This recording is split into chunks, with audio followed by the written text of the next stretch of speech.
4월 18일 정치회의 시작합니다. 문재인 대통령이 잠시 후 김호수 검찰총장을 만나 민주당이 추진 중인 검수완박에 대한 의견을 듣습니다. 문 대통령은 김 총장이 제출한 사표도 반려했는데요.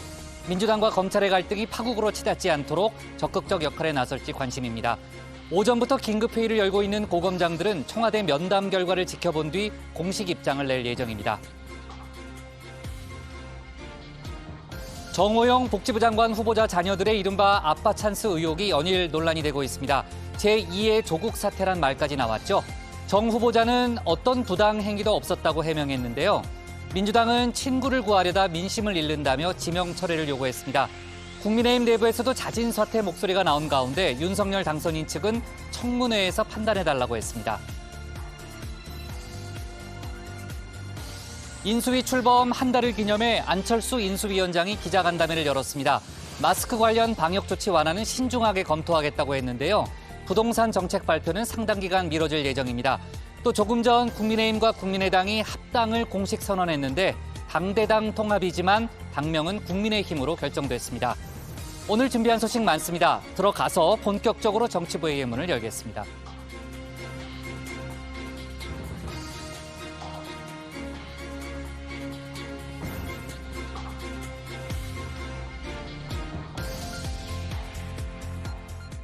국가대표 정치뉴스 쇼 정치부의 시작하겠습니다. 오늘 회의는 신체커 박마커, 류 실장 조멘토 백반장, 박준혜 수호통 역사, 그리고 정치부의 애청자 정혜영 분들과 함께하겠습니다. 속보 실시간 반영하면서 열어놓고 회의를 진행하죠. 신체권 이제 준비되면 나가면 되고요. 류 실장 이제 잠시 후에 저희가 이제 속보를 늘 이제 실시간 반영한다고 얘기하고 있습니다만 실제로 또 속보가 이제 들어올 것 같죠. 이제 문재인 대통령과 김호수 검찰총장이 이제 잠시 후에 만나는데. 또 대검에서는 이제 또 고검장들이 또 한켠에서는 이제 또 회의를 지금 하고 있는 그런 상황이고요. 청와대 회동에서 어떤 결론이 나올지 1차적으로는 좀 관심이니까 속보를 유 실장 챙겨요. 네, 유 실장이 좀 잘 챙겨주고요. 민주당은 이른바 검수완박 법안을 더 속도감 있게 밀어붙이겠다는 입장인 거죠? 네, 그렇습니다. 오늘 오후 7시에 이제 정치부의가 끝난 후인데요. 그때 이제 법사위 법안심사소위원회가 열릴 예정입니다. 검찰 수사권 분리에 관한 법안이 본격적으로 심사 대상에 오르는 건데요. 국민의힘이 반대를 했지만 민주당이 밀어붙여서 이 소위 일정이 잡혔습니다. 민주당은 이번 주 상임위 심사를 마치고 다음 주에 본회의를 열어서 법안을 통과시킨다는 계획입니다. 네, 유 실장 퇴근이 좀 늦어지겠네요. 자, 오늘 고검장 회의에 이어서 내일은 이제 평검사 회의가 잡혀 있고 여러 가지 이제 검찰과 민주당 간의 갈등 상황이 지금 이제 빚어지고 있는 극단으로 치닫는 그런 분위기라고 할 수 있겠고요. 정의당이 국회의장에게 중재를 요청했다는 거죠? 네, 정의당은 검찰 개혁은 필요하지만 그 과제가 다수당의 강행 처리로만 결론이 났을 때 부작용이 크다면서 국회의장이 중재에 나서달라고 했습니다. 이와 함께 법무부, 복지부, 교육부, 여가부 장관 후보자에 대한 지명을 철회하라고 요구했습니다. 네, 자, 청문회를 둘러싼 얘기는 잠시 후에 뉴스픽에서 자세히 얘기해 보도록 하고요. 검수완박 얘기는 저희가 상황실에서 집중적으로 짚어보겠습니다. 신혜원의 뉴스픽 5부터 오늘의 정치부회의 출발하겠습니다.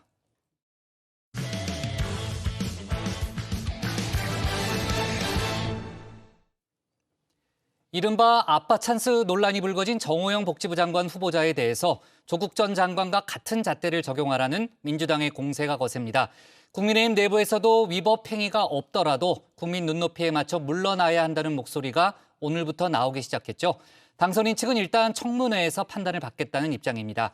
관련 소식을 신혜원 체커가 정리했습니다. 네, 월요일입니다. 가정회의 시작을 알리는 코너 뉴스픽 5 시작해보겠습니다. 자, 오늘 준비한 소식은요. 닮은 꼴, 그리고 청문회 보이콧, 진짜 위드 코로나, 북핵 대표 협의와 계곡살인 영장입니다. 네, 이른바 아빠 찬스 논란에 휩싸인 정호영 보건복지부 장관 후보자. 어제 모든 의혹을 직접 해명하겠다며 자처한 기자회견에서 이런 질문을 받았습니다. 논란이라는 것 자체가 항상 국민들이나 이제 여당에서는 조국 전 장관의 신뢰를 들어있는데요. 저는 일단은 위법적 행위라든지 부당한 그런 팩트가 없음을 이제 제가 소명하기 위해서 이 자리에 나섰습니다. 조국 전 장관 저에 대한 좀 개인적인 질문에만 성실하게 답변하도록 하겠습니다. 네, 두 자녀의 의과대학 편입과 아들의 병역 관련 의혹이 불거지자 정치권 안팎에서 그분과 닮은 꼴이 아니냐라는 지적이 제기된 겁니다.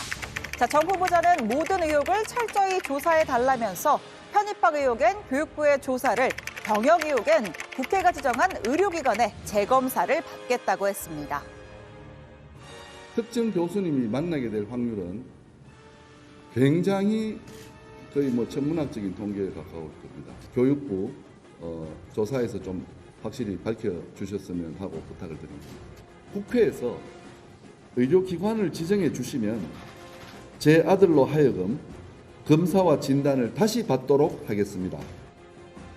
이미 혹독한 인사검증을 거쳤다며 정면 돌파 의지를 밝혔습니다. 23쪽 분량의 Q&A 자료까지 만들어 조목조목 해명하고 나섰습니다. 자, 공식 검증의 장인 청문회를 앞두고 연 기자회견. 사실 이조차도 그분과는 닮은 꼴입니다. 제가 이번 일로 여러 번 초라한 순간을 맞는다 해도 부당하게 허위 사실로 제 아이들을 공격하는 일은 멈추어 주시길 바랍니다. 네, 청문회 전 증인도 자료 제출도 없는 전례 없는 셀프 기자회견이었습니다. 당시에 조 전 장관은 위조한 바 없다, 관여한 바 없다며 자녀의 입시 비리 의혹을 전면 부인했지만 결국 모두 거짓말로 드러났습니다. 대법원은 소위 7대 스펙을 모두 허위로 인정했습니다. 다만 윤석열 당선인 측은 정호영 후보자가 조국 전 장관과는 사례가 다르다는 입장인데요. 조국 전 장관은 위조 등의 위법 행위를 저질렀다는 팩트가 확인됐지만 정 후보자는 그렇지가 않다는 주장입니다. 사례가 다르다라고 저희는 판단을 하고 있고요. 부정의 팩트가 확실히 있어야지 않나 하는 생각을 당선인께서 말씀을 하셨습니다. 반면 민주당은 정 후보자가 조 전 장관과 동일한 잣대로 수사를 받아야 한다는 입장입니다. 수사를 해야 팩트가 나오지 않겠냐면서 윤석열 정부의 시작이 공정과 정의인지 내로남불인지 선택하라고 목소리를 높였습니다. 조국 전 장관은 팩트가 있어서 70여 것을 압수수색했습니까? 정호영 후보자의 사퇴는 당연합니다. 물론 사퇴하더라도 수사는 받아야 합니다. 그것이 공정입니다. 자, 이런 가운데 국민의힘 내부에서도 정 후보자의 사퇴를 요구하는 목소리가 나왔습니다. 위법 행위가 없더라도 이 국민의 눈높이에선 납득하기 힘든 게 현실이란 건데요. 우리는 누군가가 어느 편에 서 있느냐에 따라 잣대를 달리해서는 안 된다는 점을 명심해야 합니다. 논란이 벌어진 것 자체만으로 공정을 바랐던 국민에게 상대적 박탈감을 줄 수 있고 기억하고 싶지 않은 조국 사태를 떠올리게 할 수 있습니다. 설령 억울할지라도 일단 사퇴 후 철저한 수사를 통해서 명예회복을 꾀하는 게 옳다는 주장입니다.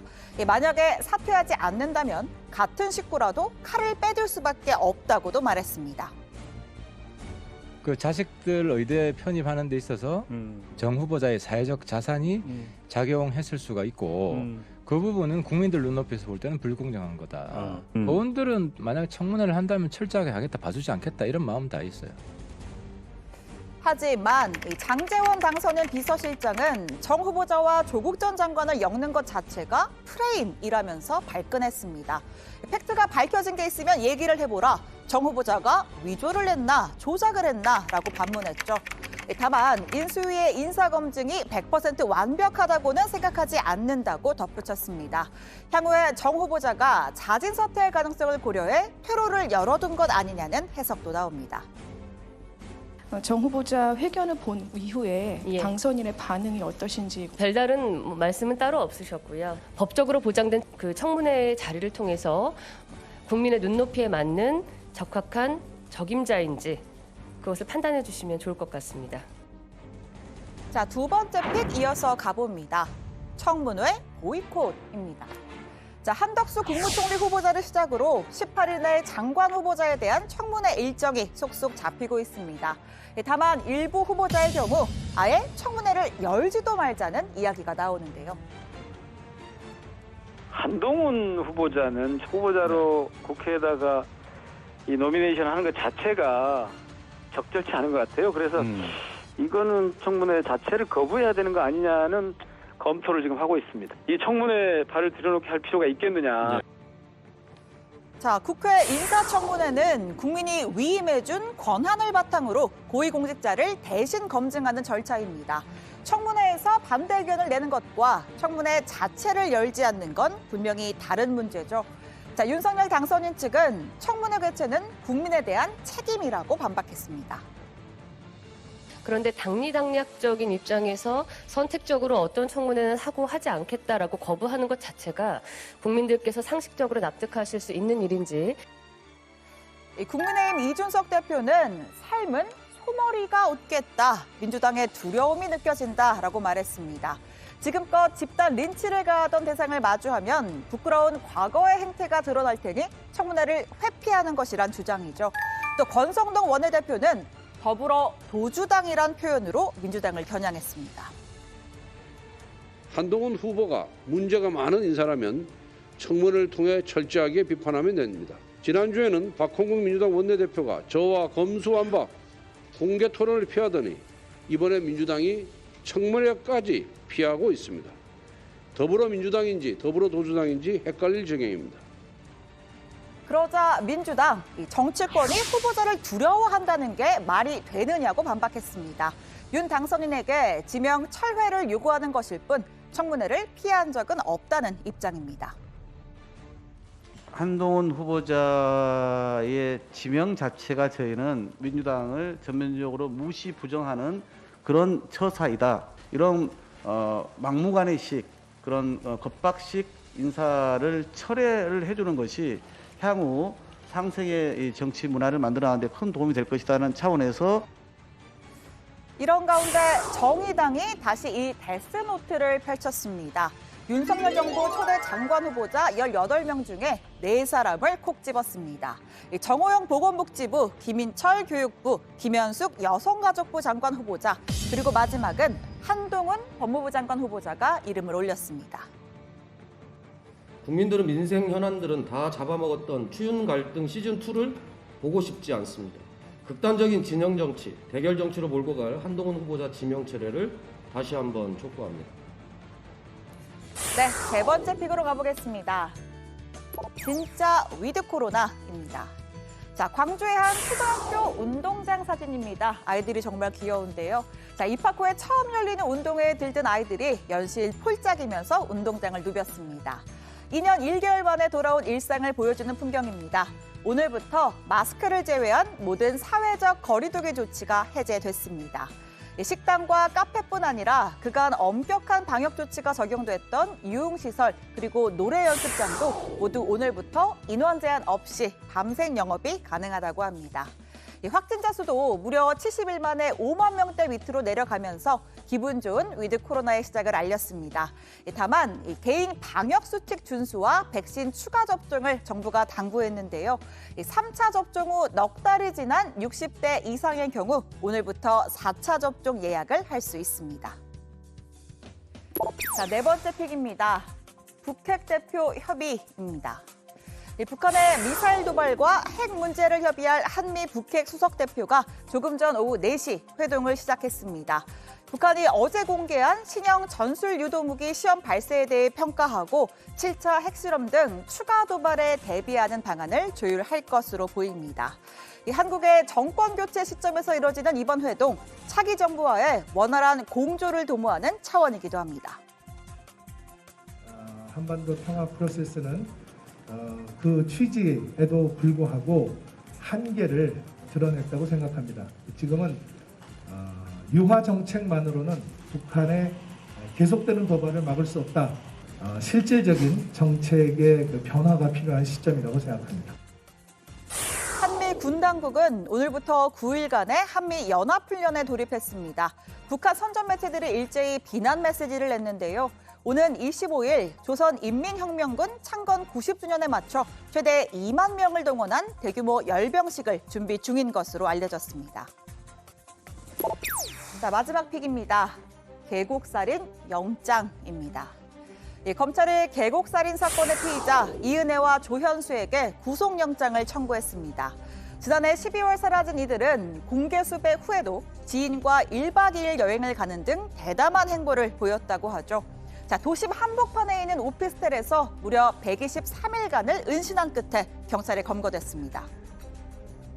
핵심이 되는 부작위에 의한 살인은 상황에 따라서 법률적으로 빠져나갈 공산도 상당 부분 있기 때문에 자수라고 하는 형식을 띠게 되면 어쨌든 혜택을 볼 수 있는 가능성을 열어두고 검찰 조사에서 조 씨는 조금씩 입을 열고 있지만 이은혜는 답변을 피하는 등 진술을 거부하고 있다고 합니다. 자, 이들의 혐의를 계속 부인할 경우 2019년 계곡 사건 당시 현장에 함께 있었던 조 씨의 친구를 불러서 대질신문하는 방안도 검토하고 있습니다. 또 검찰은 은신처에서 확보한 대포폰 2대와 오피스텔의 소유자 등 이들의 도피를 도운 제3의 조력자에 대해서도 수사하고 있습니다. 네, 월요일의 뉴스픽은 여기까지입니다. 들어가서 원픽 꼽아보죠. 뉴스픽 5였습니다. 네, 정의당이 4명의 장관 후보자를 대선 호태에 올렸다는 그런 얘기를 이제 신채커가 했고, 민주당은 특히 정호영 후보자 또 한동훈 후보자에게 이제 공세를 집중하고 있는 상황이고, 아빠 찬스 논란이 이제 불거진 정호영 후보자의 경우에는 직접 기자회견을 자청해서 정면 돌파를 시도했지만 논란은 사그라들지 않고 있습니다. 일단 당선인 측은 청문회를 통해서 평가를 받겠다라는 그런 입장이지만요.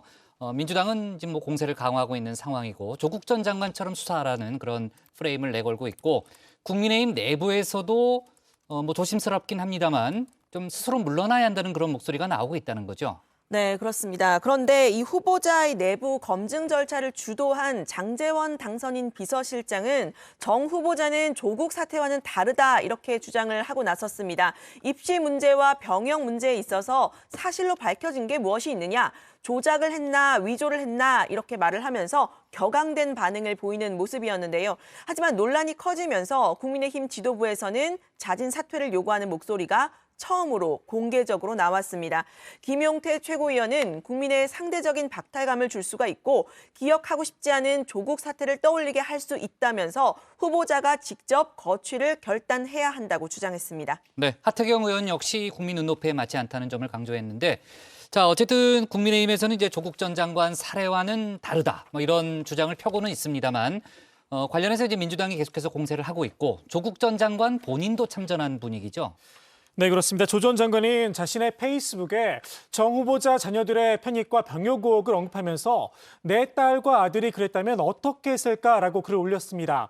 만약 자신의 딸과 아들이 서울대 법대에 편입을 했다면 그때도 부정의 팩트가 확실히 있어야 한다고 했을까? 수사권이 없는 교육부 조사로 족하다고 했을까라고 의문을 제기했습니다.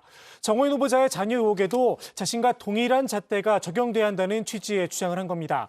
다만 조국 전 장관은 이미 수사와 재판 결과로 혐의 사실이 소명된 만큼 자중해야 한다 이런 지적도 나옵니다. 요즘 들어 부쩍 말씀이 많아진 조국 전 장관께 한 말씀 덧붙이겠습니다. 피해자 코스프레와 물타기는 이제 그만하십시오. 본인의 추악한 위법 행위에 대해 국민께 사과하고 반성하는 게 우선입니다. 전직 장관으로서 법학자로서 제발 최소한의 양심과 염치를 지켜주십시오. 정호영 후보자가 교육부 조사는 물론 국회가 지정한 의료기관으로부터 아들의 신체 검사도 다시 받겠다 이렇게 주장을 했잖아요. 경북대가 오늘 교육부 감사를 요청했다는 거죠. 네, 경북대는 입시 관련 의혹 제기 직후 학내 관련 부서들의 자료들을 검토를 했지만 별다른 법률적, 행정적 하자나 의문점은 발견되지 않았다고 해명하면서 논란이 한 점 의혹 없이 명명백백하게 밝혀지길 희망하는 차원에서 교육부에 감사를 요청하겠다고 했습니다. 또 필요하다면 추가로 사정기관들의 감사나 조사 등에도 적극 협조할 것이라는 입장을 밝혔습니다. 오늘 안철수 인수위원장이 인수위 출범 한 달을 맞아서 이제 기자 간담회를 열었습니다. 또 이제 그 국민의당 대표로서는 오늘 또 오후에 국민의당과 국민의힘과의 또 합당식에도 참석을 했죠. 그 얘기는 저희가 톡 쏘는 정치에서 짚어볼 예정인데 오늘 인수위 관련한 기자 간담회를 하면서 인사 관련 언급을 했죠. 네, 일단 이 정호영 후보자 논란 관련해서는 진실 규명이 가장 먼저이고 이 진실이 밝혀진 바탕에서 모든 판단이 이루어져야 한다고 믿는다라고 이야기를 했습니다. 자, 그리고 이 초대 내각 인사에 자신이 추천한 인사가 포함되지 않은 것을 두고선 윤 당선인이 처음에 나름대로 나라를 어떻게 운영하고 싶다는 생각이 있었을 것이다. 그러면 그 뜻을 존중하는 게 맞는다고 생각한다고 답변을 했습니다.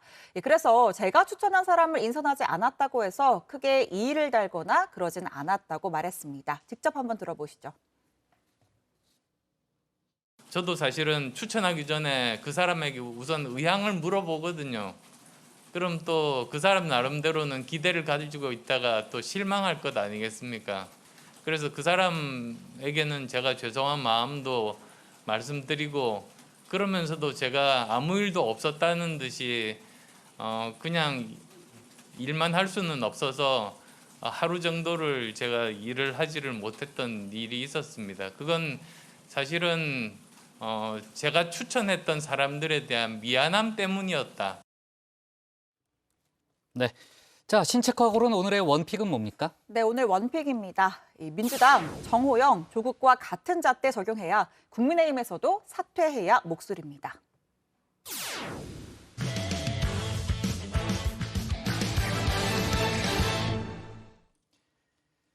문재인 대통령과 김호수 검찰총장이 조금 전 청와대에서 만났습니다. 김 총장은 어제 사직서를 제출했는데 문 대통령은 사표를 반려하고 행정부의 수반으로서 검찰총장의 의견을 듣기 위해 면담하는 거라고 했습니다. 국민의힘은 문 대통령을 향해 거부권을 행사하라고 요구하고 있는데요. 청와대 관련한 속보 아마 정치부 회의 중에 들어올 걸로 예상이 됩니다. 관련 소식 유정아 상황실장이 정리했습니다.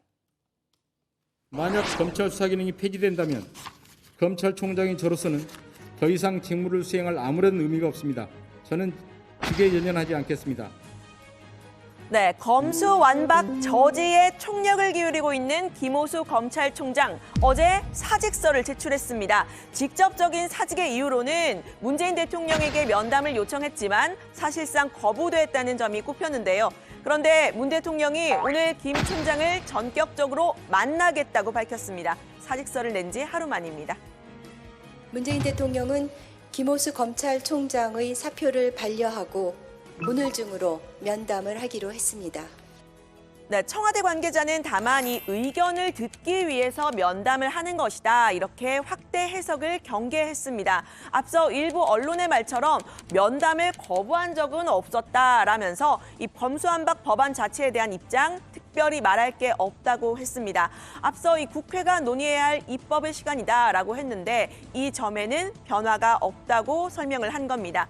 문 대통령과 김 총장은 오후 5시부터 청와대에서 회동을 하고 있는데요. 바로 지금 5시 3분이니까 제가 발제하고 있는 지금도 만나고 있습니다. 관련 소식 들어오는 대로 전해드리고요. 일단 김 총장의 사표는 반려된 상태입니다. 앞서 박범계 법무장관은 사표는 당분간 본인이 갖고 있겠다고 했습니다. 사의의 말씀은 오래전부터 했고 아시다시피 그러나 이제 공개한 것은 어제였고 청와대도 알고 있으니까 사표를 전달하는 것은 큰 의미가 없다고 봅니다. 제가 좀 갖고 있으려고 합니다. 네, 김 총장의 사표 사실 공개는 어제 됐지만요. 이미 토요일 이전에 제출을 했었다고 합니다. 지난 일주일 동안 이 김 총장 3번의 배수진을 쳤었죠. 딱 일주일 전 지난 11일에 이 전국 검사장 회의를 열고요. 직에 연연하지 않겠다 이렇게 말한 이후에 국회를 찾아서 검수완박 입법 전에 본인부터 탄핵을 해달라고 했었죠. 그리고 사직서를 실제로 제출했다고 공개를 어제 바로 한 겁니다. 검찰총장으로서 최근에 검찰의 집단 반발에 대해서 머리를 숙였고요. 또 동시에 국회를 향해서 입법을 제고해달라고 했습니다. 저는 검찰총장으로서 이러한 갈등과 분란이 발생한 것에 대해 책임을 지고 법무부 장관께 사직서를 제출했습니다. 모쪼록 저의 사직서 제출이 국회 입법 과정에서 의원님들께서 한 번 더 심사숙고해주는 작은 계기라도 되기를 간절한 마음으로 기대합니다. 네, 김 총장의 사직서 제출 오늘 법사위 출석을 하루 앞두고 공개가 됐습니다. 결국 오늘 법사위 전체 회의도 이제 미뤄졌는데요. 취소가 됐습니다. 현 정부가 임명한 검찰총장이 국민의힘 법사위원들과 한편에 서서 민주당 법사위원들과 논쟁을 벌이는 그런 구도가 될 뻔했는데요. 김 총장의 사표 누가 어떻게 수리할 것인지를 두고서도 핑퐁 게임이 벌어지는 듯한 모습입니다. 국민의힘에서는 이 김 총장이 사표를 던지게 만든 건 민주당이고 민주당이 문재인 대통령에게 못할 짓을 하고 있다고 했습니다. 사실 제명수호법이다, 검수완박법이 이런 상황에서 죄 있는 것도 덮어줘야 된다 이렇게 지금 오해를 받고 있는데 문재인 대통령에게 그 형벌을 씌운다. 저는 못할 짓이라고 보고 문재인 대통령도 저는 거부할 수 있다고 봐요. 네, 하태경 의원은 임기 말 문 대통령이 역사적 평가만 남은 상황에서 검수완박에 대한 거부권을 행사할 수 있다. 이런 희망 섞인 가능성을 제기하기도 했는데요. 반면 민주당에서는 김 총장의 사표, 본인이 수사권을 분리하는 마지막 총장이 될 수 없다는 부담감이 작용한 결과라고 분석을 했습니다. 박홍근 원내대표는 사표를 제출해야 할 곳은 윤석열 대통령 당선인이라고 목소리를 높였습니다. 김호수 검찰총장의 사표는 번지수가 잘못되었습니다. 김호수 총장이 사직서를 던져야 할 곳은 검찰공화국을 노고라 하는 윤석열 당선인입니다. 윤석열 당선인의 검찰 장악 시도를 애써 외면하는 무책임하고 의미 없는 사표입니다. 네, 윤석열 당선인 측의 입장도 궁금하죠. 김 총장의 사직서 제출에 대해서 별도의 입장 없이 차분하게 지켜보고 있다. 이렇게만 말을 했는데요. 예, 별도의 입장이 없으십니다. 당선인께서 사의를 표명하라거나 사표를 제출하라고 하신 게 아니기 때문에 당연히 지켜보는 입장에서 차분하게 지금의 상황을 고심하시고 있다. 그 정도로 말씀드릴 수 있을 것 같습니다. 네, 반면 한동훈 법무부 장관 후보자는 민주당의 입법 폭주 속에서 나온 공직자로서의 충정이라고 이 사직서 제출을 지켜 세웠습니다. 검수완박 법안 처리에 대해서 국민들에게 더 많은 관심을 가져달라 이런 말도 했는데요. 김 총장이 사표를 내는 건 이 시점이 문제였지만 예견이 됐던 일이죠.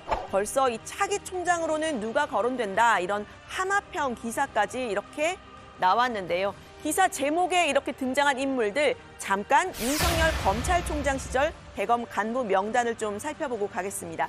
이 조상준 변호사 그리고 박찬호 광주지검장, 이원석 제주지검장이 모두 눈에 띄는데요. 모두 과거 윤석열 검찰총장 시절 대검에서 함께 근무했던 이른바 윤석열 라인 검사들인 겁니다. 이 중에서 이제 한동훈 당시 반부패 강력부장은 아시다시피 법무장관 후보자가 된 상황이죠. 이외에요. 최근 검수완박 저지의 목소리를 내고 있는 여환섭 대전고검장, 김후곤 대구지검장도 총장 후보자로 기사에서 이제 거론이 됐습니다. 한동훈 후보자의 등장과 김호수 총장의 사퇴, 검찰의 친정체제 재편이 될 것이라는 지적, 앞서 민주당에서 나온 적이 있었습니다. 김호수 총장은 말할 필요도 없고 그러면 다 줄사퇴를 그동안의 관행에 보면 관행에 미뤄보면 줄사퇴를 해야 될 것 같고 그럼 그 빈자리는 뭐 윤석열 사단이 차지할 거 아닌가. 그러니까 손 안 대고 코 푸는 뭐 그런 효과도 있고. 네, 이런 상황에서 오늘 오전 9시 반부터 고검장들의 긴급 회의가 열렸습니다. 서울과 수원, 대전, 광주, 대구, 부산 고검장 등 6명의 고검장들이 모두 참석을 했는데요. 사의를 표명한 김 총장 대신에 박성진 대검 차장검사가 회의를 주재했습니다. 이 자리에 참석한 검사들은 작심 발언을 내놨습니다. 거취 표명까지 포함해서 논의를 하겠다고 했는데요. 그런 걸 포함해서 전체적으로 논의할 예정입니다.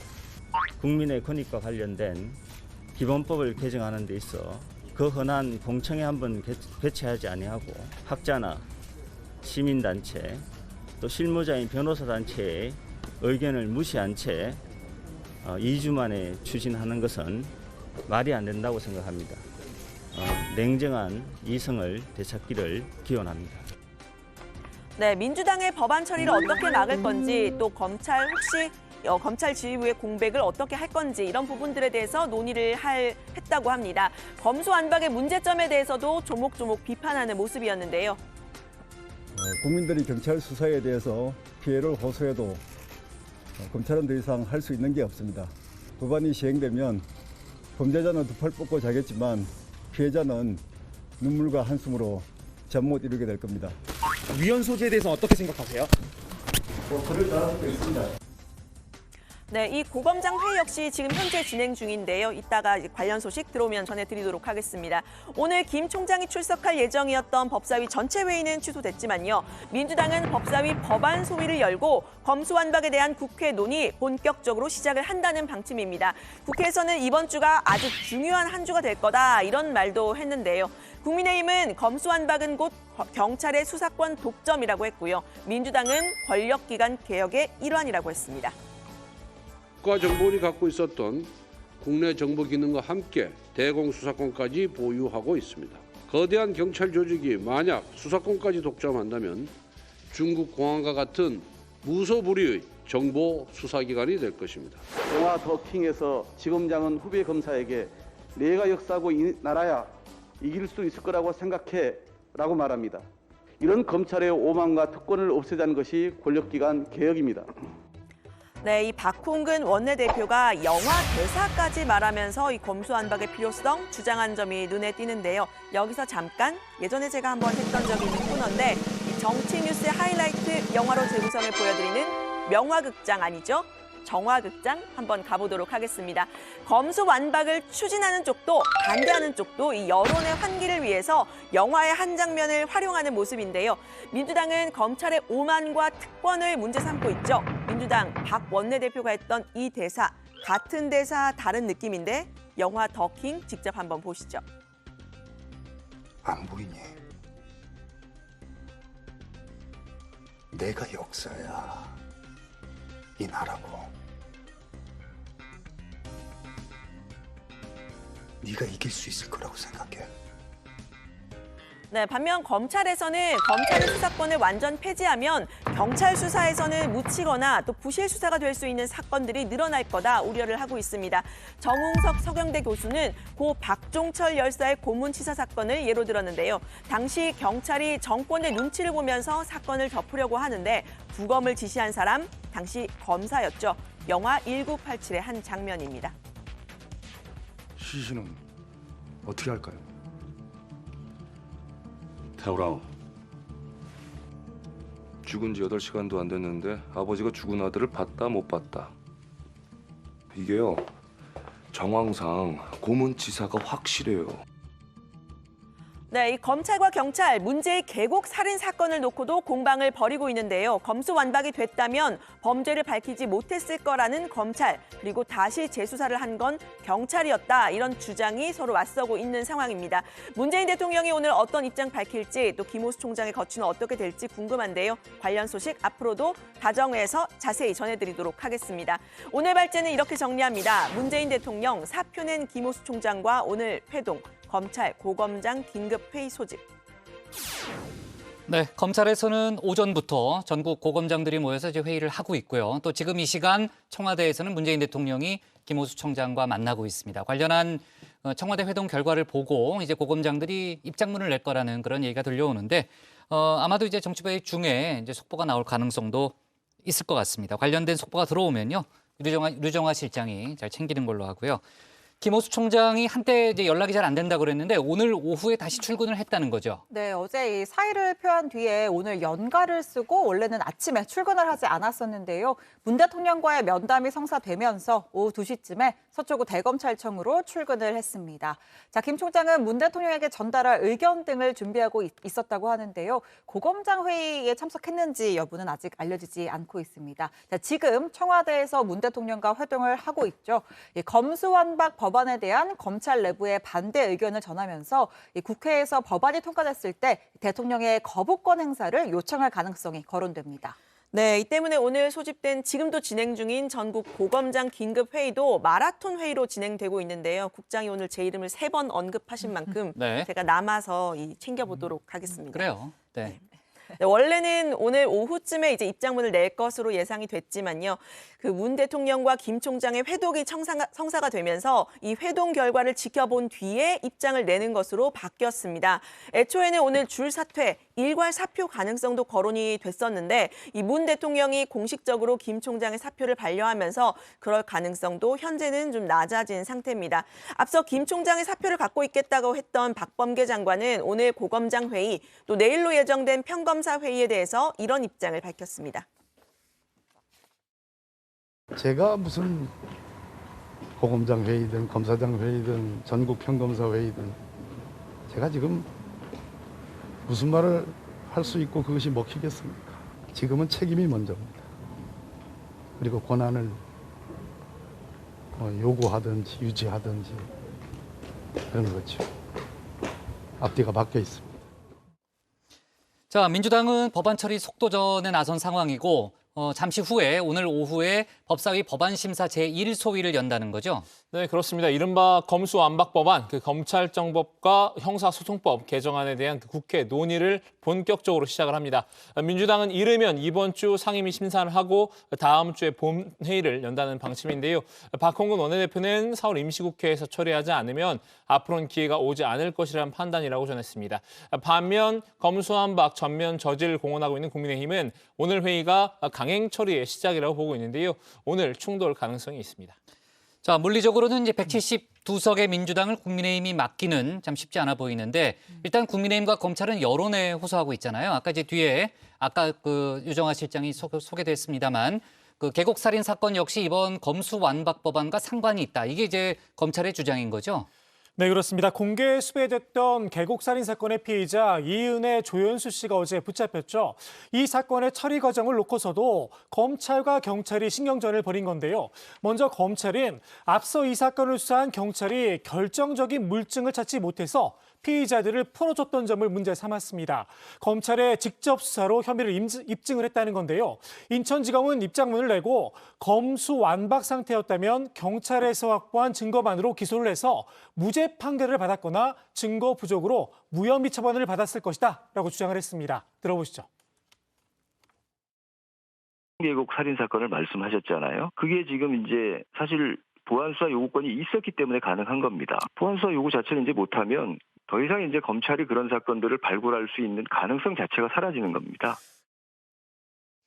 네, 최초 사건을 접수해서 경찰 수사를 지휘했던 당시 의정부지검 영장 전담 안미영 검사도 입장을 밝혔는데요. 계곡 살인 사건은 검사에게 영장 청구권과 수사 지휘권이 있어도 실체적인 진실을 놓칠 수 있다는 걸 보여주는 대표적인 사건이라는 글을 페이스북에 올렸습니다. 당시 경찰이 변사 사건 수사를 하고 본인은 기록만 받아보니 사건의 현장 관계자들의 진술도 들어보지 못하고 서류에 매몰돼 어리석은 결정을 했다면서 유족에게 사과를 한다고 말을 한 겁니다. 반면 경찰은 계곡 살인 사건을 경찰이 단순 변사로 종결했는데 검찰이 밝혀냈다는 건 사실과 분명히 다르다고 밝혔습니다. 남구준 경찰청 국가수사본부장은 오늘 간담회에서 최초 가평경찰서가 명확한 혐의가 드러나지 않아 내사 종결한 건 맞지만 한 달 후 일산경찰서가 재수사를 통해서 살인 혐의를 밝혀 송치했다고 전했습니다. 앞서 인천지검이 입장문을 내고 이 검수완박을 옹호한 데 대해서 반박을 한 건데요. 남 본부장은 검찰과 경찰이 이 각자의 역할을 했다면서 누구는 잘했고 누구는 잘못했다. 이런 접근은 바람직하지 않다고 했습니다. 네, 오늘 발제 이렇게 정리하겠습니다. 문재인 대통령 사표낸 김호수 청장과 오늘 회동, 검찰 고검장 긴급회의 소집으로 제목을 잡겠습니다.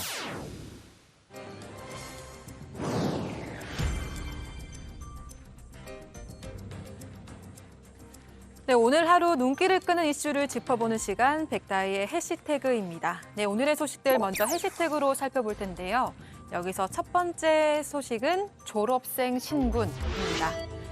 조국 전 법무부 장관의 딸 조민 씨에 대한 부산대 의전원 입학 취소 처분이 유예됐습니다.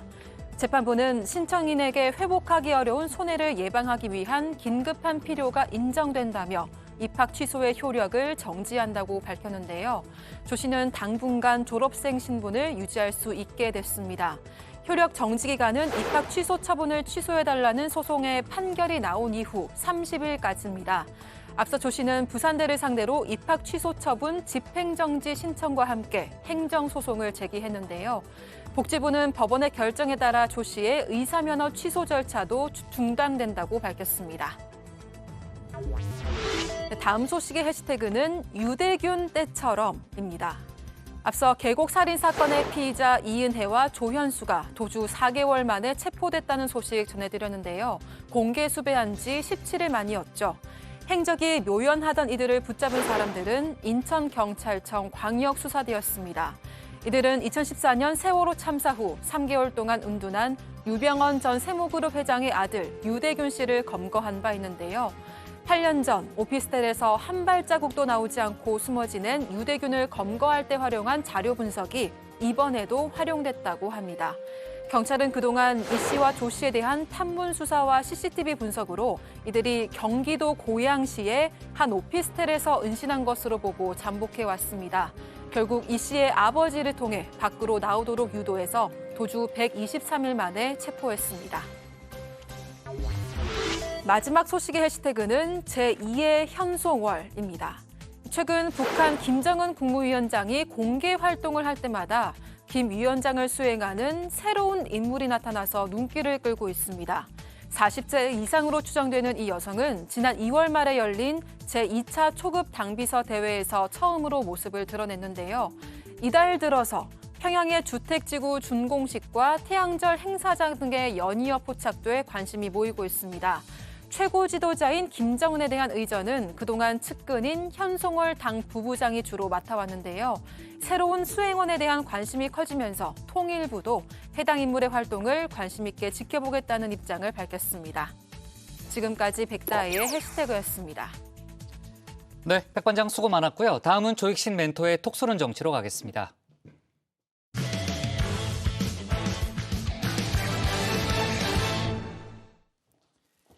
국민의힘의 지방선거 공천을 둘러싸고 이른바 윤심 논란이 뜨겁습니다. 대구에선 김재원 전 최고위원과 유영하 변호사 사이에 단일화 논의가 시작됐는데요. 이른바 반홍연대 뒤에 윤심이 있는 게 아니냐는 뒷말이 나옵니다. 강원도에선 김진태 전 의원이 컷오프 됐었죠. 김 전 의원이 오늘 과거 발언을 사과하면서 일단 구제의 길은 열렸습니다. 관련 내용을 조익신 멘토가 정리했습니다.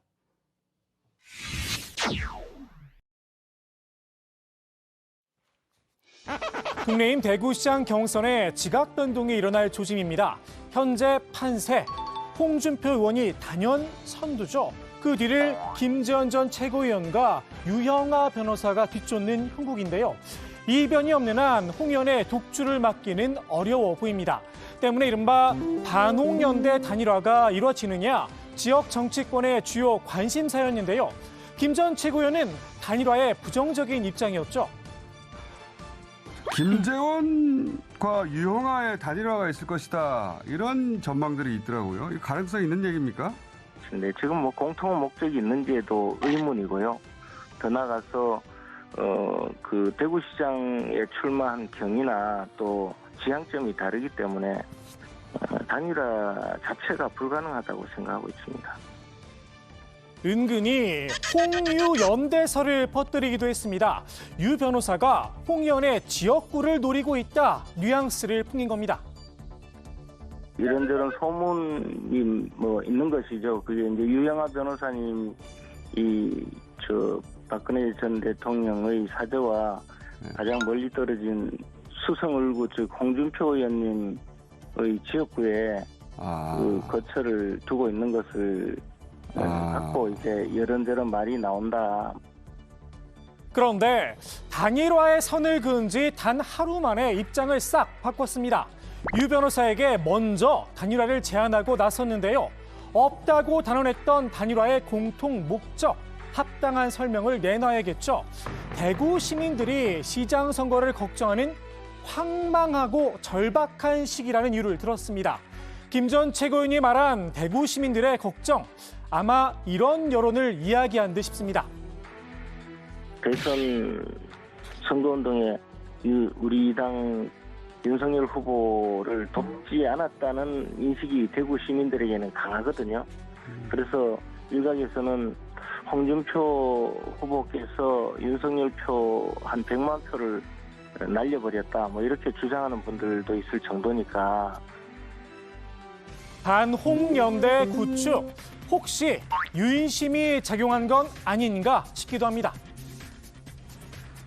대구시장 같은 경우에는 김재원 의원이 또 유영하 의원한테 단일화 또 제안을 하잖아요. 홍준표 후보를 꺾기 위한 하나의 방법 아니겠습니까? 그러니까 이게 과연 옳은 일이냐라는 좀 생각이 들어요. 그러니까 윤석열 대통령 당선인께서 직접 국민의힘 경선에 개입하거나 아니면은 좀 후보들을 직접 이렇게 정리하거나 그랬다고 정말 믿고 싶지는 않은데, 이렇게 진행되는 일들을 보면 적어도 윤핵관들의 의지와 신념과 고집과 판단이 들어가 있는 것이 아니냐. 여기에 김 전 최고위원과 유 변호사는 친박계라는 공통 고리가 있죠. 화이부동이다. 대의를 위해 힘을 합칠 수 있다는 겁니다. 유 변호사도 단일화 요청에 즉각 화답을 했는데요. 두 사람이 직접 만나기까지 했습니다. 다만 단일화 방식을 놓고선 말 그대로 동상이몽이었습니다. 앞서 유 변호사는 자연스러운 단일화를 주장했었죠. 꼭 단일화 명칭이 정확한지 모르겠지만 만약에 된다 그러면 자연스럽게 될 수도 있다고 저는 그렇게 보고 있습니다. 김 전 최고위원이 자연스럽게 단일 후보 자리를 양보하라는 겁니다. 박심은 물론 윤심도 등에 업었다. 지난 대구사저 회동 이후 자신감이 붙은 듯도 싶습니다. 김 전 최고위원은 여론조사를 통한 단일화를 제안한 상태인데요. 유 변호사의 일방적인 양보 요구에 상식적이지 못하다 일단 선을 그었습니다. 다만 끝까지 인내심을 갖고 유 변호사의 답변을 기다리겠다면서 추가 협상 여지는 열어뒀습니다. 홍준표 의원은 두 사람의 단일화 논의에 내 소관이 아니다라면서 담담한 반응을 보였는데요. 단일화를 하더라도 큰 영향이 없다고 본다며 평가절하했습니다. 대신 불편한 심기는 있는 그대로 드러냈는데요. 경선 룰 문제로 김재원 전 최고위원과 앙금이 좀 쌓였었죠. 야비하다 독하게 쏘아붙였습니다. 심판이 룰을 만드는 데 관여를 하고 다시 선수로 뛴다면 그 경기를 승복할 선수들이 어디 있겠습니까? 근데 그런 꼴이죠. 정치를 그래 야비하게 해서는 안 돼요. 정치는 야비하게 하는 거 아니에요. 김재원 의원님께 영상 편지 부탁드리겠습니다. 언급하기도 싫어요. 그건 진짜 언급하기도 싫어요. 단호한 표정을 처음 봤어요. 유영아 변호사를 향해선 우회적인 화법을 사용했는데요. 대구시장에 대한 의지를 보여준다는 의미에서 대구로 이행시 부탁드리겠습니다. 대구는 구. 정말 구? 네, 구요. 구 시대의 유물이 아니라 이제 새로운 시대의 등불이 되어야 한다. 혹시 좀 준비하셨었나요? 미리 알려줘야 준비를. 구시대의 유물, 아마도 이분을 겨냥한 듯 싶죠. 대구 경선 결과 결국 제일 중요한 건 대구 민심입니다. 요즘 홍 의원은 민심 잡기에 동분서주 중인데요. 90도 폴더 인사와 온화한 미소를 기본으로 장착했습니다.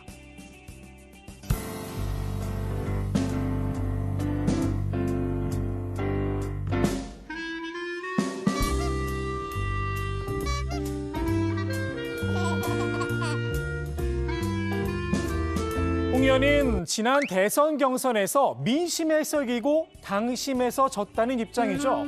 그래서일까요? 같은 실수를 되풀이하지 않겠다는 각오도 다졌습니다. 그래서 이번에는 당원 투표에만 지금 전력을 다하고 있습니다.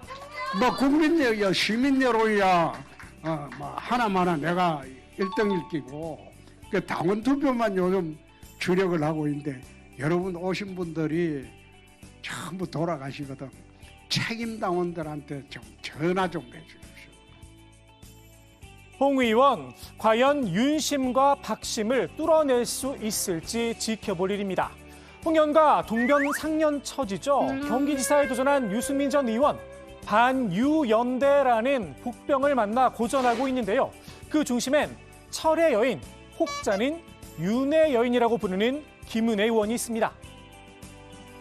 저는 윤심을 잡기 위해서가 아니라 민심을 잡기 위해서 이번 선거에 임했습니다. 제가 누군가에 의해서 등이 떠밀려지거나 누군가가 밀어붙여서 나올 만큼 분별력이 없거나 무리수를 두지는 않고요. 김 의원은 윤심을 부인하고 있지만 이미 민주당에서도 인정한 사항이죠. 인수위 대변했던 김은혜 의원을 차출하면서 그렇죠. 결국 이제 그건 윤심이 반영된 것이죠. 경기도 전체 59개 지역위원회 중에서 50개 이상이 지금 김은혜 전 의원 쪽으로 가고 있다는 거예요. 대다수 당협위원장들뿐 아니라 전직 경기지사들도 김 의원 편에 섰습니다. 유 전 의원을 향해 배신의 아이콘이란 딱지를 붙였었죠. 심재철 전 국회 부의장도 경기지사 경선 포기를 선언하며 김 의원을 공개 지지했습니다. 이게 과연 김 의원 개인의 힘만으로 가능했을까요? 여기에 김 의원이 이길 수 있는 후보냐? 이건 또 다른 문제입니다. 중도 쪽에서 유승민 후보가 김은혜 의원과 비교가 안 되게 가져올 수가 있거든요. 중도층에서 지지를 많이 받는 후보가 본선에 가서 이길 수 있는 가능성이 높잖아요. 그런데도 불구하고 김은혜 의원을 저렇게 내보내서 대다수의 많은 당협위원장들이 김은혜 의원을 돕고 있단 말이에요. 그럼 이거는 자발적이라고 볼 수는 없죠. 그렇다면 이거는 어떠한 세력의 힘이 작용된 것으로 보여지는데 과연 이게 맞냐. 실제로 유승민 전 의원과 김은혜 의원의 세부 경쟁력, 여론조사 결과를 좀 살펴봤는데요. 보시는 것처럼 유 전 의원은 무당층에서 가장 높은 지지를 받았습니다.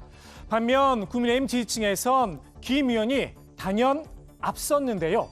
이번 경기지사 선거의 성격, 이른바 스윙 보터로 꼽히는 무당층과 여성, 2030 세대는 윤석열 정부 견제에 무게를 뒀습니다. 경기지사 선거 승리를 위해선 당신보다는 중도층에 강한 유 전 의원이 더 적합하다는 겁니다. 그럼에도 윤 당선인 측 생각, 정말 이런 걸까요? 홍준표, 유승민이라고 하는 당선자의 라이벌을 낙마시키겠다는 의도라고 하죠. 정치적 의도는. 저는 대통령에 당선되자마자 이렇게 라이벌 제거를 대놓고 하는 것도 처음 봅니다. 윤심 논란은 강원도에서도 벌어졌죠. 국민의힘 공관위가 여론조사 1위 후보인 김진태 전 의원을 컷오프시킨 건데요. 과거 5.18 관련 발언 등을 문제 삼은 겁니다. 동시에 강원지사 후보로 윤석열 당선인의 측근으로 통하는 황산무 전 KBS 앵커를 단수 공천했습니다. 강원도에 내려올 때 제가 이제 인사를 드리러 갔더니만 딱 두 마디 말씀하셨어요. 그동안 수고했다. 이왕 마음 먹은 거니까 내려가서 열심히 하십시오. 두 마디 듣고 왔고 당 공관위에서 이것이 결정된 것이지 당선인께서 무슨 뭐 이렇게 이래라 저래라 하셨다고는 저는 생각하지 않기 때문에. 김 전 의원 측은 즉각 반발하며 단식 농성에 돌입했는데요. 자신이 문제가 있는 인사라면 왜 지난 총선 때 공천을 주고 또 지난 대선 땐 대선 후보 검증 단장까지 시켰냐며 목소리를 높였습니다. 공관위 측에선 지금은 맞고 그때는 틀리다는 설명을 내놨는데요. 사실은 이제 지난번 총선 때도 김진태 의원이 공천을 받았었죠. 근데 이제 판단하는 주체가 좀 바뀌다 보니까 그 판단이 좀 달라질 수 있는 겁니다. 총선과 다르게 17개 시도 선거에서 또 김진태 전 의원이 한 분의 후보로서 나오는 것 자체가 조금 저희 당에 부담이 되지 않겠느냐 이런 생각이었습니다. 김진태 얘기를 안 할 수가 없어요. 총선 때도 나왔는데 당대표 대선에도 어떤 공 맡았고 이제 와서 아니다? 사람만 바뀐 거잖아요. 그때는 되고 지금 안 되고. 사람이 뭐가 바뀌었어요? 윤석열. 그거밖에 없는 거예요. 그러면.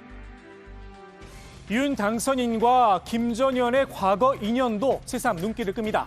썩 좋은 만남은 아니었죠. 양정철 민주연구원장 후보자한테 그러던가요? 총장 시켜준다고 그러던가요? 글쎄 저희 저한테 묻지 말고 뭐라고 얘기하던가요? 무슨 특별한 일행들도 많고 그런 얘기할 지금 입장도 아니고 그분이 무슨 검찰 저는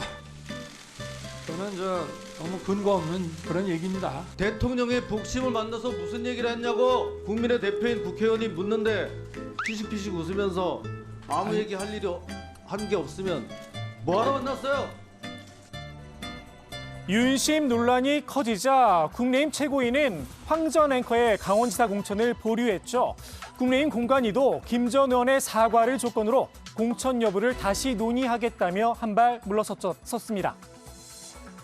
김진태 후보가 5.18과 불교 관련 문제 발언에 대해서 진솔한 대국민 사과를 한다면 다시 논의해 볼 수도 있겠다 하는 일부 공관위원들의 말씀이 있었고요. 저희가 이것을 좀 기다려 보도록 하겠습니다. 북한군 개입설 관련 5.18 공청회를 제가 공동 주최한 것은 맞습니다. 저도 행사 주최자의 일원으로 국민 앞에 머리 숙여 사죄드립니다. 앞으로 다시는 5.18 민주화운동의 본질을 훼손하는 어떠한 행동도 하지 않겠다고 약속드립니다. 이 일로 인해 상처받은 국민들께 심심한 사과의 말씀을 올립니다. 김 전 의원, 진작에 좀 사과를 했으면 어땠을까 싶기도 합니다. 그럼 조금 더 진정성이 느껴졌겠죠. 공관위는 강원지사 공천 문제를 다시 논의하기로 했는데요. 김 전 의원 말 그대로 구사일생, 구제를 받을 가능성이 커 보입니다. 다만 이번 논란으로 윤심과는 거리가 멀다는 인식이 생겼죠. 경선 과정에 플러스가 되지는 않을 듯 싶습니다. 이른바 윤심을 둘러싼 국민의힘의 공천 잡음, 문득 이 말이 떠오르네요. 오늘의 톡소는 한마디 이렇게 정리합니다. 찍히면 죽는다. 네, 조멘토가 마지막에 얘기했는데 관련해서 속보가 지금 막 들어왔습니다. 국민의힘 공관위가 강원지사 후보 경선과 관련해서 여론조사로 경선을 해서 최종 후보를 결정하겠다는 그런 방침을 발표를 했고요.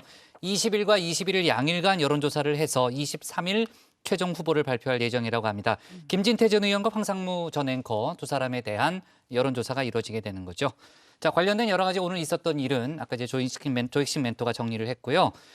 자, 오늘 오후 조금 전에 이제 국민의힘과 국민의당이 합당을 선언했죠, 박마커. 네, 그렇습니다. 국민의힘과 국민의당이 각각 최고위원회의에서 합당안을 승인을 했고요. 이준석 대표와 안철수 대표가 만나서 공식적으로 합당 선언도 이루어졌습니다. 직접 들어보시죠. 합당 합의문. 국민의힘과 국민의당은 제20대 대통령 선거에서 선언했던 단일화 정신에 의거하여 더 좋은 대한민국을 만들고 공동성 정부의 초석을 놓는 탄생을 위해 다음과 같이 합당 합의를 선언한다. 당명은 국민의당이 국민의힘에 사실상 흡수되는 형태인 만큼 국민의힘 당명을 그대로 사용하기로 했습니다. 양당은 주요 당직에 대한 배분도 마친 것으로 전해졌는데요. 국민의당은 최고위원 2명을 포함해서 홍보본부장과 여의도 연구원 부원장, 당 대변인 등 주요 당직의 추천권을 배려받은 것으로 알려졌습니다. 또 논란이 됐던 국민의당 사무처 당직자 7명도 고용 승계를 확정지었습니다. 네, 자, 안철수 대표는 당대당 통합이라는 점을 강조했지만 조금 전에 이제 박마커 얘기했던 대로 당명은 국민의힘을 그냥 쓰기로 했고요. 지금 이제 국민의당 출신 인사들의 지방선거 공천 문제가 또 1차적으로 관심인데 이준석 대표가 관련한 입장을 내놨죠. 네, 그렇습니다. 이준석 대표는 내일부터 이틀 동안 국민의당 출신 후보자 등록을 받기로 했다고 밝혔는데요. 국민의당 출신 인사가 참여하는 경선은 100% 국민 여론조사를 통해서 후보를 선출하도록 하겠다는 방침입니다. 어제 국민의힘은 후보자들을 대상으로 공직후보자 기초 자격 시험을 실시를 했는데요. 이 대표는 국민의당 인사들도 예외는 없다는 입장입니다. 다만 시험을 2번 치를 수는 없기 때문에 별도의 자격 심사를 하겠다고 했습니다. 네, 이준석 대표도 어제 직접 시험을 치렀죠. 앞서 국민의당 권은희 원내대표는 국민의힘에 합류하지 않겠다면서 제명해달라 이렇게 요청을 했잖아요. 그 건은 어떻게 되는 거예요? 네, 권은희 원내대표는 이 합당권 의결 전에 저의 제명 요청권에 대한 안 대표의 결정을 확인했다라고 했습니다. 빠르면 3일, 늦으면 10일 후에 선관위 합당 신고가 완료되는 그 시기까지 제명 절차를 진행하기로 했다고 강조했는데요. 자, 권은희 원내대표가 비례대표입니다. 비례대표의 경우에 당의 제명 조치를 취하면 의원직을 유지할 수가 있습니다. 김재원 전 최고위원과 유영하 변호사 간의 단일화 논의는 진전이 없는 상태고 오늘 잘 진행이 되고 있지 않다라는 이제 그런 얘기도 들리긴 하는데요. 내일 경선 후보자 TV 토론회가 열린다는 거죠? 네, 그렇습니다. 내일 대구 지역 방송 3사 공동으로 개최를 하는 국내임 대구시장 경선 후보 TV 토론이 예정돼 있는데요. 홍준표 의원과 김재원 전 최고위원, 유영하 변호사가 나란히 출격할 걸로 보입니다. 김 전 최고위원은 여론조사를 통한 단일화를, 유 변호사는 김 전 최고위원의 양보를 요구하고 있는데요. 단일화를 위한 마지노선은 오늘 20일까지입니다. 21일부터는 국내임 대구시장 경선 여론조사가 시작되기 때문에 그 전에 단일화 여부를 확정해야 합니다. 홍준표 의원은 단일화에 대해서는 평가절하하면서도 특히 이제 김재원 최고위원에 대해서 전 최고위원에 대해서 상당히 날을 세우고 있죠. 네, 그렇습니다. 홍준표 의원은 이번 경선에서 최대 25% 감점을 받을 뻔했었죠. 김재원 전 최고위원이 당시 경선룰을 확정한 최고위에 참석을 해서 무기명 투표에 참여한 것을 두고 야비하다 비판을 했는데요. 이에 김 전 최고위원도 말씀을 너무 거칠게 하시는 것은 적절하지 않다면서 반박에 나섰습니다. 그러면서 이른바 윤심이 홍 의원과 가깝지 않다는 점을 다시 한번 강조했는데요. 대선 경선 이후 홍 의원이 보여준 여러 가지 좋지 않은 모습 때문에 100만 표를 손해봤다는 주장도 있다고 날을 세웠습니다. 네, 자 좋습니다. 오늘의 톡쏘는 정치 이렇게 정리하겠습니다. 윤심의 힘 반홍연대 급부상, 청문회 악연 김진태 구사일생으로 제목을 잡겠습니다. 다음은 박준호 마커의 주민입니다.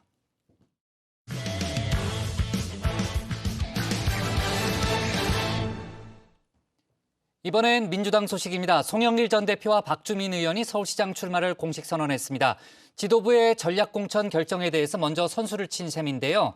특히 송 전 대표는 새 인물을 발굴하더라도 반드시 경선을 거쳐야 한다고 주장했습니다. 지도부의 고심 깊어지고 있는데 관련 내용을 주민에서 짚어봤습니다. 이 싸움은 불가합니다. 아직 신에게는 12척의 배가 남아있사옵니다. 죽을 힘을 다하여 싸우면 오히려 할 수 있는 일입니다. 영화 명량 속 이순신 장군의 대사죠. 다들 절망적인 상황이라며 고개를 내저을 때도 자신만은 이길 수 있다고 희망을 말하는 내용인데요. 어제 서울시장 출마를 공식 선언한 민주당 송영길 전 대표. 이 장면에 크게 감화받았나 봅니다. 스스로 이순신 장군에 빙의했는데요. 명랑해전에서 이순신 장군의 대장선이 가장 앞에서 싸워서 보고만 있던 12척의 다른 전선이 다음에 참여해서 승리를 이끌었던 것처럼 민주당의 서울시장 후보는 이순신 장군의 대장선처럼 오세훈 시장과의 싸움이 아니라 윤석열 정부와 가장 최전선에서 싸우며 전국의 승리를 이끌어야 된다고 생각합니다. 앞서 민주당 지도부가 서울시를 전략 선거구로 지정했습니다. 이 송 전 대표가 이순신 장군급의 경쟁력을 갖춘 인물은 아니라는 판단 때문이었을 텐데요. 송 전 대표와 같은 86그룹 인사들조차 출마를 만류했었죠. 송 전 대표가 원 당력을 내걸고 원카드로 가야 할 그러한 상황은 아니다. 송영길 대표의 출마 선언이 결국 여러 카드를 다 무산시켰다 이렇게 보는 편이죠. 송구영길 말고 다른 참신한 인물을 찾아야 한다는 지적인데요. 하지만 송 전 대표는 이순신을 곁에 두고 무슨 새 인물 타령이냐는 생각이 듭니다. 국민의힘도 자신을 업수히 보지는 못할 것이라는 자신감을 드러내고 있습니다. 신이 살아있는 한 적들은 감히 우리를 업신여기지 못할 것이옵니다. 특히 적장인 오세훈 시장은 고민정 의원한테도 졌던 약체 장수라고 평가했는데요. 비록 전황은 불리하지만 자신이라면 충분히 오 시장을 압도할 수 있다고 자부했습니다. 오세훈 후보가 강하다 그러지만 우리 정세균 후보한테 진 분이고 고민정 후보한테 진 분 아닙니까? 또 오세훈 시장과 TV 토론에서나 모든 분야에서 압도할 수 있는 그런 후보가 필요한 거 아니겠습니까? 저는 감히 그런 준비가 돼 있다고 생각합니다. 그래도 새 얼굴이 필요하다는 목소리가 계속 나오면 어떡할까요? 송 전 대표는 성형수술이라도 불사할 기세입니다. 자신이야말로 파격적인 새 얼굴이라고 강조했는데요. 새 얼굴이 필요하다 뭐 여러 가지 이야기를 하고 있는데 어떻게 지금 듣고 계십니까? 굉장히 괴로우실 것 같기도 하고요. 그렇지는 않습니다. 뭐 당이 다 고민하시니까 그럴 거라고 이해를 하고요. 제가 파격적 새 얼굴이다 이렇게 제가 말씀을 드리고도 있는데 실험적으로 할 수는 없잖아요. 서울시장 선거를. 말은 새 얼굴이라고 했지만 너무 낯익은 분위기는 어쩔 수 없나 봅니다. 선거운동 스타일은 이재명 상임고문과 판박이었는데요. 어제 출마 기자회견 장소 서울 홍대 앞이었죠. 이 상임고문이 지난 대선 전날 마지막 유세를 펼친 곳이었습니다. 제가 사실 오늘 이제 대규모 집회 형태 유세는 청계광장에서 끝내고 여기는 조용히 와서 우리 몇 분 계시면 인사라도 나누고 연단에 등장하는 장면도 이 상임고문과 데칼코마니였습니다. 송 전 대표는 무대에 바로 오르지 않고 반대편 먼 곳에서 나타나는데요. 이 모세의 기적처럼 인파 사이를 가르고 등장한 게 특징이죠.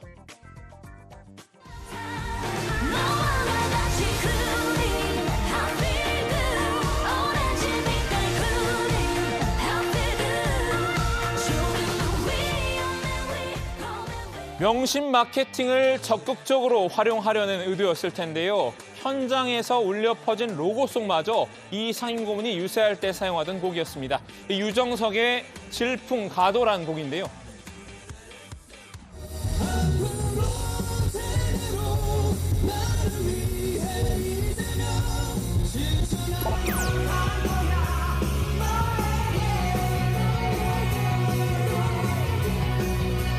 아마 이 곡을 듣고 서울시장에 출마할 용기를 얻었나 봅니다. 이 질풍 같은 용기로 연단에 선 송 전 대표. 이제 지지자들에게 화답할 차례죠. 어제 현장에는 이른바 개딸과 개삼촌을 자처하는 이 상임고문의 지지자들이 몰려들어 송영길을 연호했는데요. 지지자들은 이기는 길이라고 쓴 이 손피켓과 파란색 풍선 흔들며 열광적인 응원을 보냈습니다.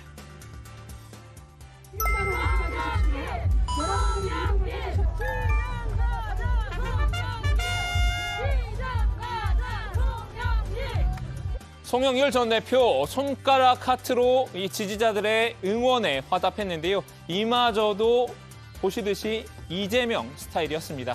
이 송 전 대표의 이재명 세일즈가 호응을 얻자 위기감을 느낀 이도 있죠. 진짜 명심은 자신에게 있다고 자부하는 분인데요. 저도 이재명 고문하고 통화도 하고 이재명 고문이 저를 응원한다는 얘기도 했고. 아, 그래요? 심지어는 미안하다. 뭔가 혼선이 생긴 것 같다. 이런 얘기도 하시고. 송 전 대표의 대항마로 나선 박주민 의원입니다. 박 의원도 같은 날 국회 기자회견으로 맞불을 놨는데요. 이 뉴페이스 이순신론을 앞세운 송 전 대표에 맞서 세대 교체론을 꺼내들었습니다. 이번 선거를 시대 교체 그리고 세대 교체를 위한 선거의 그런 장으로 만들고자 출마하였습니다. 이를 통해서 더 젊은 서울시 그리고 더 다양한 서울시를 만들겠다라는 포부를 밝힌 바도 있습니다. 박 의원은 1973년생인데요. 이 86그룹인 송 전 대표와의 차별화 포인트는 젊음이라고 생각한 모양입니다. 이제 86그룹이 아니라 서태지와 아이들 세대인 자신이 전면에 나설 차례라고 강조했는데요. 그래서 기자회견 컨셉도 박주민과 아이들이었나 봅니다. 이번 지방선거에 출마한 청년 후보들과 함께 마이크를 잡았는데요. 서태지 세대, 싸이월드 세대, 그리고 BTS 세대가 이제 전면에 함께 나서야 합니다. 그 일을 우리 더불어민주당이 가장 과감하게, 가장 혁신적으로 해내야 합니다. 서태지와 싸이월드 세대는 이 기영난이라는 키워드로 묶인다고 쳐도 BTS 세대와는 상당히 거리가 있는데요. BTS의 노래를 듣고 가끔 눈물을 흘린다는 류정화 실장 정도라면 이 세 개의 세대를 모두 아우를 수 있으려나요? 빗땀 눈물. 두 사람의 서울시장 출마 공식 선언은 당 지도부의 전략공천 방침에 정면 반발한 것과 다름없는데요. 송 전 대표는 이낙연 전 대표 추대론에 대해서도 회의적인 입장을 드러냈습니다. 일단은 이낙연 전 대표님이 안 하신다 그러고 있잖아요. 근데 나는 왜 안 하신다는 분에 대해서 이런 이야기가 나온지 좀 의아스러운 면이 있고, 하신다면 대환영입니다. 와서 경선을 통해 하나로 에너지가 모여줄 수 있기를 기대합니다. 만일 이 전 대표가 출마를 한다고 해도 이 전략공천이나 추대가 아니라 반드시 경선을 치러야 한다는 주장인데요. 이 박주민 의원도 기존 예비 후보들이 배제되는 듯한 분위기에 불쾌감을 드러내고 있습니다. 최근 실시한 민주당 서울시장 후보 적합도 여론조사인데요. 이낙연 전 대표와 이 송영길 전 대표가 1위 자리를 두고 오차범위내 접전을 벌인다는 내용이죠. 그런데 이 여론조사에서 자신 등 다른 예비 후보 5명은 빠졌다는 점을 문제 삼은 겁니다. 이 싸이월드 세대를 언급한 박 의원, 정작 불만 끓은 페이스북에 올렸군요. 최근 오세훈 시장과 1대1 가상 대결에서 근소하지만 계속 선두를 지킨 저를 여론조사에서 배제한 것은 명백히 어떤 의도를 가진 게 아닐까 합니다. 저를 경계하는 작전 세력이 있는 것 아닐까요? 예비 후보들의 이런 반발에 지도부 내에서도 경선이 불가피한 것 아니냐는 의견이 나오고 있다고 합니다. 새 얼굴 찾기도 난항을 겪는 데다 이런 혼란이 당 내홍으로 비춰지는데 부담을 느끼고 있는 것 같은데요.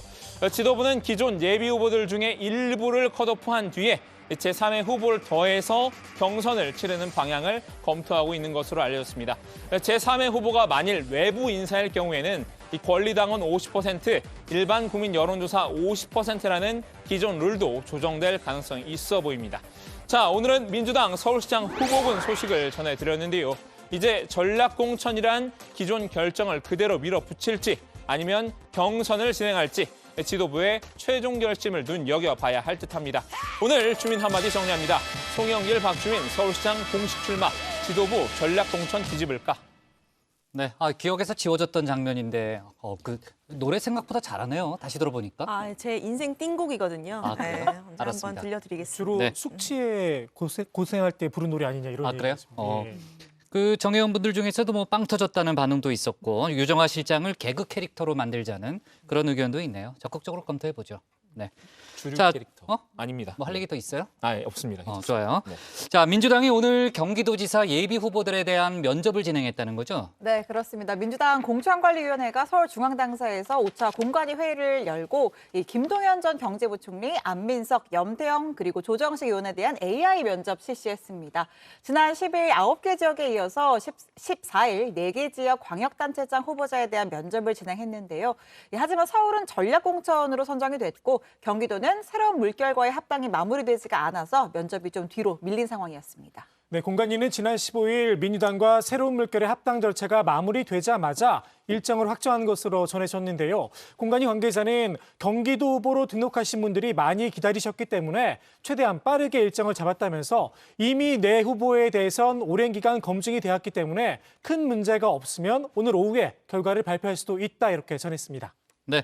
자, 김동연 전 부총리와 안민석 의원, 저희도 이제 지난주에도 얘기했습니다만 연일 설전을 이어가고 있고요. 또 토론 관련해서도 지금 주거니 받거니 여러 가지 그 신경전을 벌이고 있습니다. 자, 관련된 내용 저희가 또 추가로 짚어보도록 하고요.